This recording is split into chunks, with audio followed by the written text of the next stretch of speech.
Hey, this is Anthony. Welcome to OpFund, Operation Financial Freedom.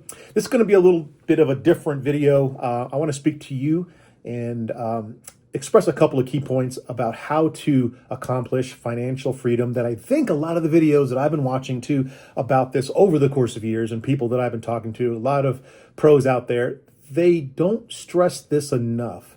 So I want to go into this a little bit and give you some key points. So first is I want you to look at financial freedom.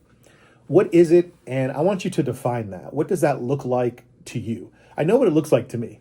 People can say freedom, people can say retirement, people can say the Bentley, the house on the beach, the house in the mountains, all this kind of stuff, the private plane, et cetera, having $1 million in the bank or whatever it is.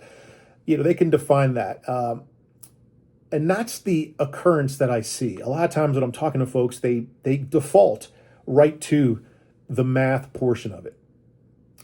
And this is the key point right here. I'm going to put it out. I'm going to put a couple of things with this.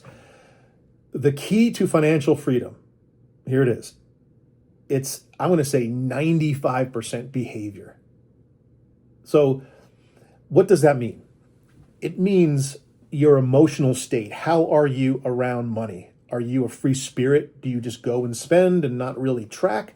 Are you a math nerd? Do you go back in and look at your spreadsheets and look at your bank account and you really enjoy watching your checking accounts and savings accounts, investment accounts go up and down and move around and you kind of strategize? That's the nerd. The free spirit, again, is the ones that just kind of go to the mall. You get paid, you go out, you hang out with your buddies, friends, and you're just out there just spending and you don't really track too much and you wonder at the end of the month why there's more month at the end of the money.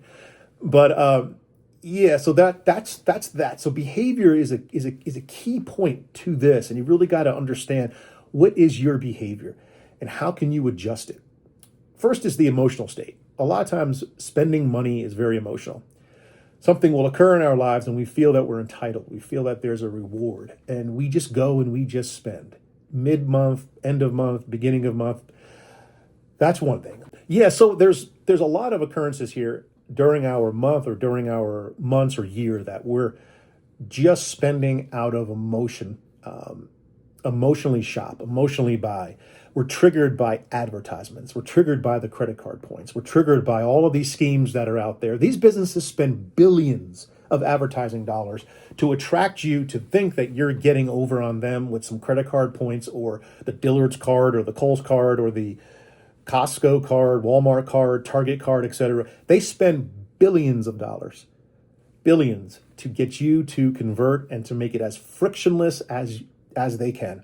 And that's another thing about emotion. When you go to spend, if you don't have the emotional tie, the friction point to the purchase, meaning in the old days, we used to give cash, you get your item, and they don't give you your cash back, but a little bit of change.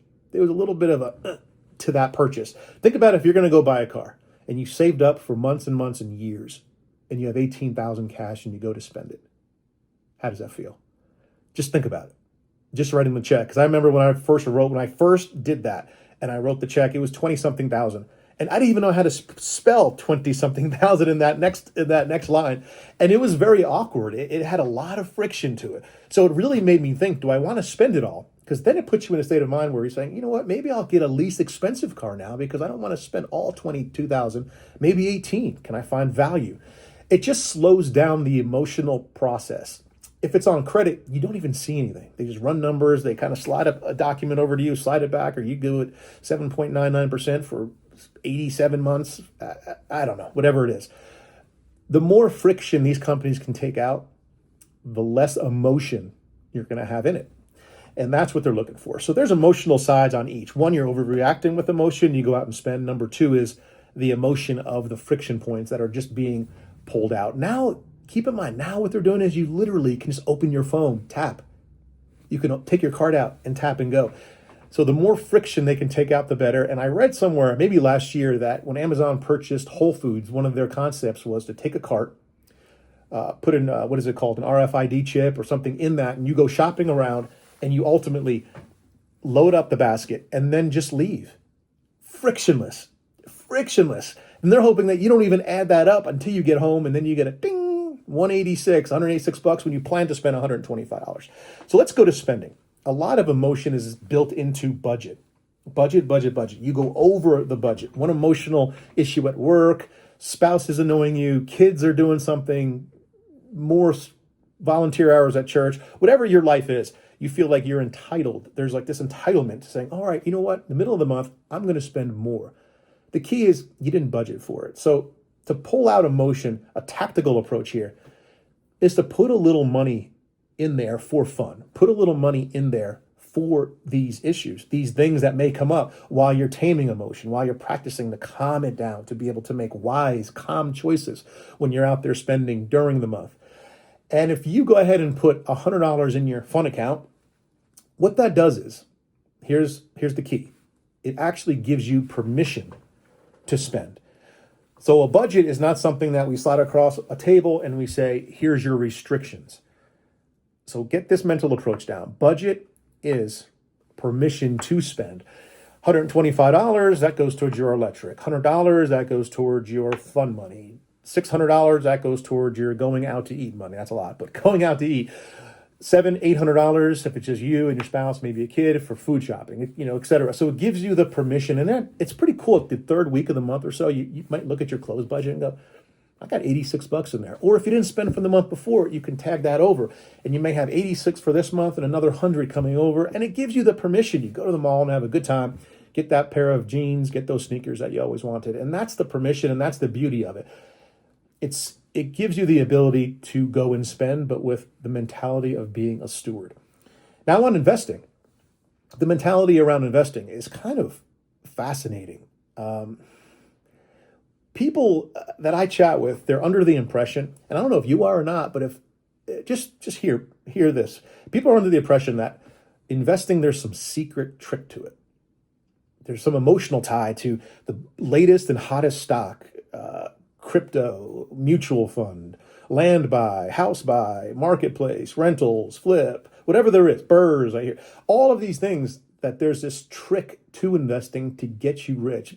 Credit card points. No one gets wealthy on credit card points. No one gets wealthy on 0.9 in your savings account.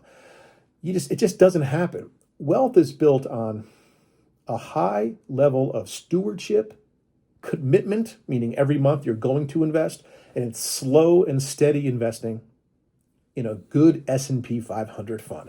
The most boring investments are usually the most wise investments. So what that said is, if you pull emotion out of it and you just consistently invest in these boring, solid United States investments, you're going to win. So yeah, I just wanted to share this with you. This is a little bit of a different talk, and I hope you could take away a point or two with it and realize that money isn't always about math.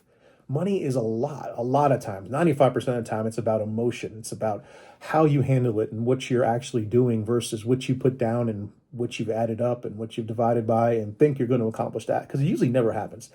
At the end of the year, you look back and you say, wow, I can't believe I spent that much. And if you really look at why you spent it and where it went to, it would shock you. So remember, emotion is a key factor in there. Always be a steward of your money. Slow, steady investing. Budget, give yourself permission to spend.